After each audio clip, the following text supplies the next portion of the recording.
What do you do when nothing is working in your Meta Ads account and you can't quite figure out why? If you feel anything like this dog in the burning room and just nothing is working, I hope that I can help you today, because there are very common things that we see auditing accounts on a weekly basis that are consistent issues people are getting wrong that can negatively impact performance in your Meta Ads account. So I'm going to teach you what those things are and what you can do to fix them. So to go over the agenda, we're going to talk about your attribution setting, your pixel health and your CAPI data integrity, why your cost caps may not be working, also merchandising the ad account, creative performance, and then some quick wins that you can take away and implement today. So let's dive into it. There's a lot to go over. So thinking about attribution settings, the most important thing I always teach people is that your attribution setting is both for reporting and more importantly for optimization. Now, why is this so important? Let's look at the documentation directly from Meta.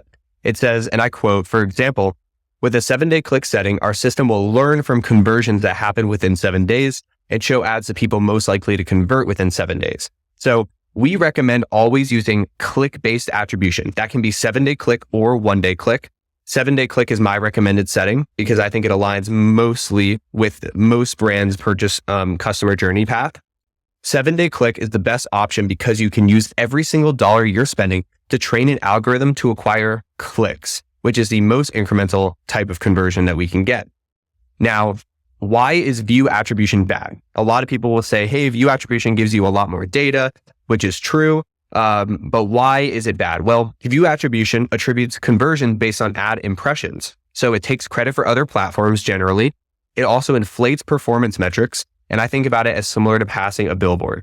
I cannot be as confident that someone actually saw my ad and that it impacted them directly to a purchase. Now, if we are looking at 7-day click and click-based attribution, I can be 100% confident that whoever clicked on my ad was directly influenced and it shows the true incrementality of Facebook and Meta ads. Now, specifically looking here, you can see this brand came in and they had an 18 ROAS on 7-day click, 1-day view. That's a huge inflation. And they're saying, why is this not showing up on my bank account? Well, it's because Meta is overinflating performance significantly. So your $7 CAC goes to a $33 CAC.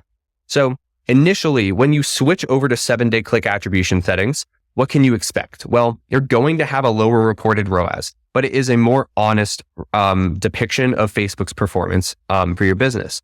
And also going back to the fact that this is an optimization setting, and this is the most important point, is that you're feeding the system more reliable data. And beyond it being reliable, you're actually feeding the system and only letting it optimize off of data points that you actually want. At the end of the day, you want people to click on your ad and you want people to purchase today.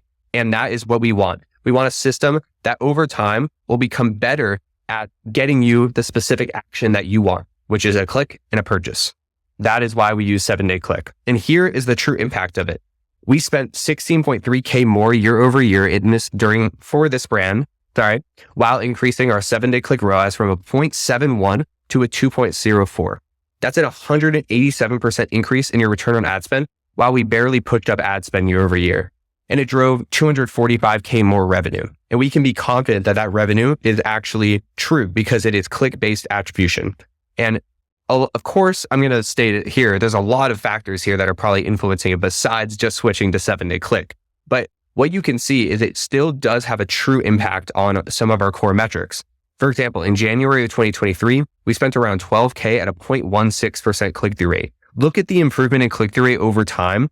And of course, there is an improvement in performance-driven creative that can help also increase that click-through rate. But I genuinely believe it's also because we switched and forced the system to optimize based on clicks only.